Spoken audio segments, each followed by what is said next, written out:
Hello friends, for today's video I wanted to go through the manga and comics I plan to read, the shows and movies I plan to watch, and the video games I plan to play in February. So I'm just going to jump right into it, and I'm going to kick it off with Vinland Saga. So a lot of you know that Vinland Saga is a reread for me. This has been one of my favorite series for years, but I decided I wanted to go back and reread it before finishing up that final volume. And this is also one of my husband's favorite reads. We might potentially reread them together and then finish the series together and do discussion videos. Maybe we'll do one video just talking about the whole series. We'll see. I'm very ready to be back in this, to get to see the end of this story. I'm also very nervous because this is a very emotionally compelling series. If you've never checked Vinland Saga out, at its core, it's a revenge story, but I think that it asks the question that you see in a lot of revenge stories of, is this really worth it?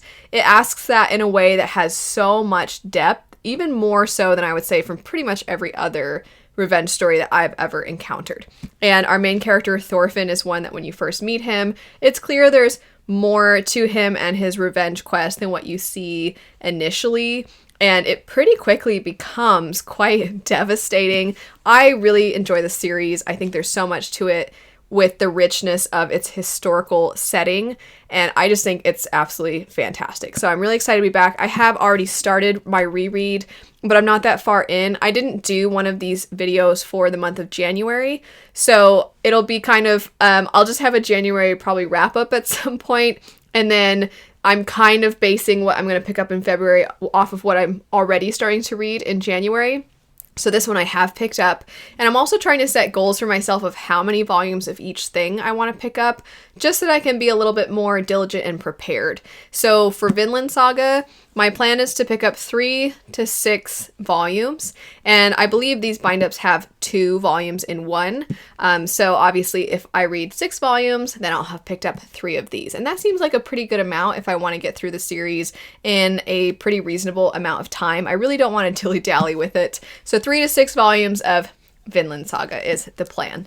Next up, we have a video game, and that would be Final Fantasy VII's remake, not Rebirth, because that, I believe the release date for that is the very end of February, but I'd like to jump back into 7, replay some of it, beat it, and then that way my memory is fresh for jumping into this new one. And I have said that I am a little nervous because they have made some changes already. I don't quite know what they're going for with this continuation, but it does look pretty good, and I have really enjoyed. I follow Square Enix on Instagram, and they release these sort of side-by-sides of the shots and certain settings and characters from the original, which is so old and it looks atrocious compared to today's graphics.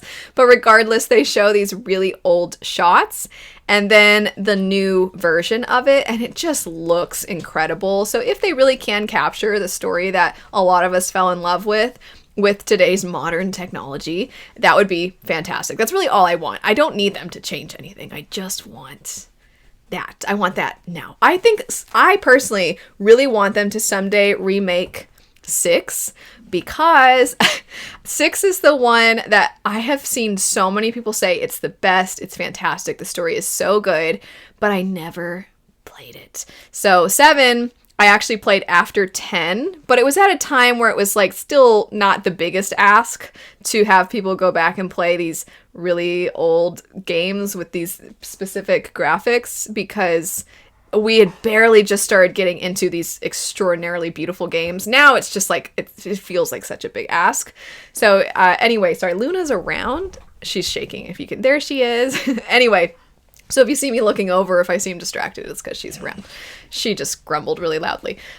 Anyway, so Final Fantasy VII, that was the point, the remake. I want to kind of get back to that in preparation for Rebirth. After that, I just have written Studio Ghibli. At the time I'm filming this, I did already do a review for Grave of the Fireflies. I started the year off depressing. That is one of the most depressing things I have ever seen. It's just so lacking in I don't want to say too much. I did do a whole review, and the review is both detailed and spoiler-free, and you'll see what I mean if you watch that, kind of dissecting the use of color, the symbolism in things, the themes, but without actually touching on what transpires in that movie. But it is an exceptional movie. I think right now I might end up checking out Nausicaa before January is done, so it's possible Nausicaa will be on my February TBR, or to be watched, to be played, whatever, read, play, watch. But we'll see, because I might already get around to that. So I've also written The Boy and the Heron, because my friend said that if I can see it in theaters, I should try, because it just is exceptional to see Studio Ghibli's style in theaters. So I might do that.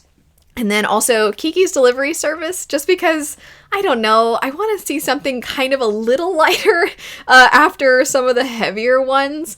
And also just February feels light, and because of Valentine's Day, basically. It has this like sweet feeling to it.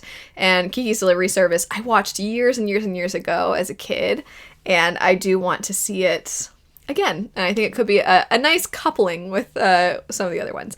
Next up, we have The Sheriff of Babylon, so returning to depressing.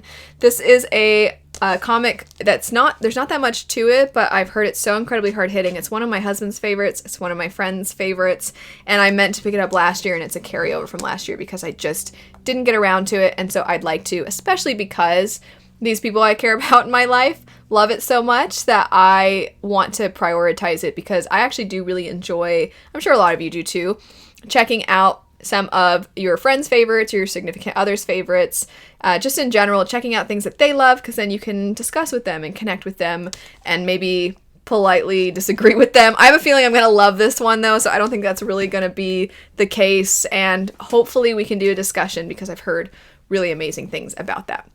Next up, we have a couple of manga. I'm only holding myself to one volume for each of these, and that would be Tokyo Ghoul and Ancient Magus' Bride. I have to check a lot of these out from the library, and these are both kind of I'm on the fence type of series. I'm enjoying them. I'm not absolutely loving them.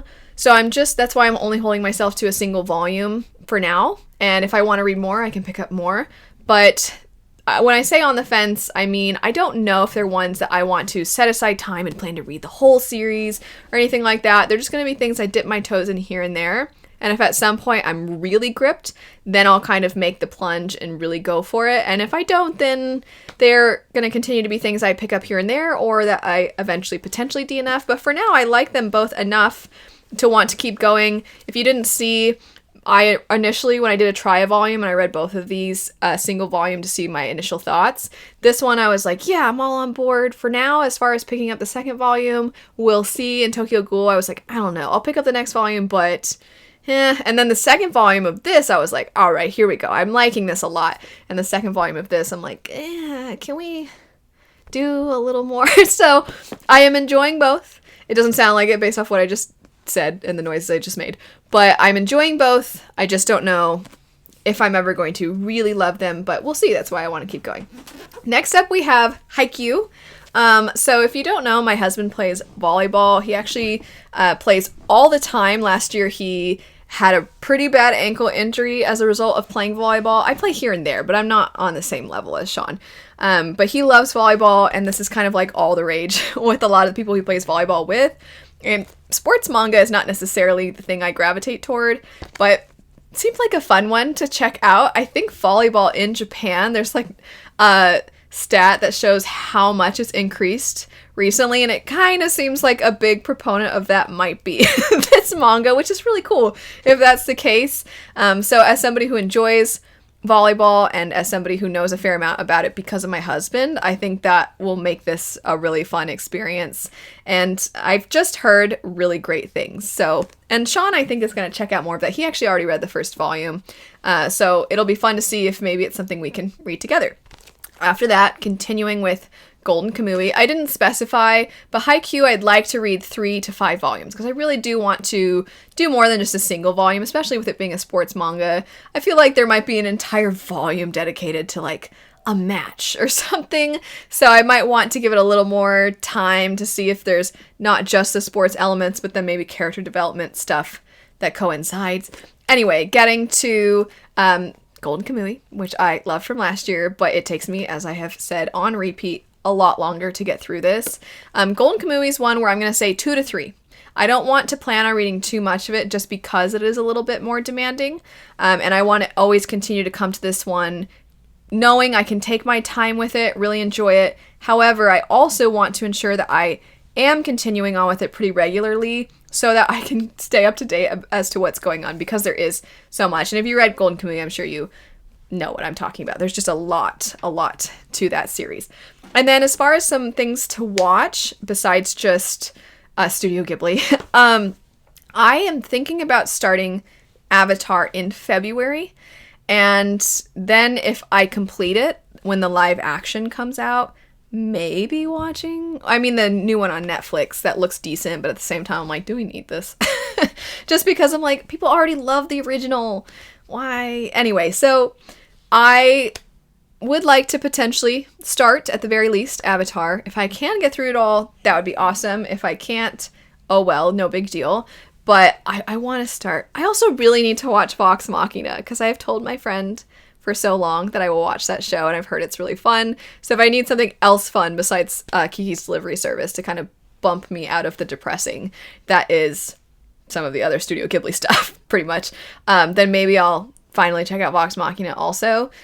But definitely want to start Avatar. I know some of you have asked, and I mentioned in my 24 for 2024, I do plan to get around to Attack on Titan this year. I don't know that I want to start it just yet because it is kind of longer, and I think when I do start it, I want to ensure that I feel like I have the ball rolling, that I've started a lot of series, I've gotten more caught up on certain things, and so when I do set aside time for that, I actually have a lot, and I can get through a lot, if not the whole thing.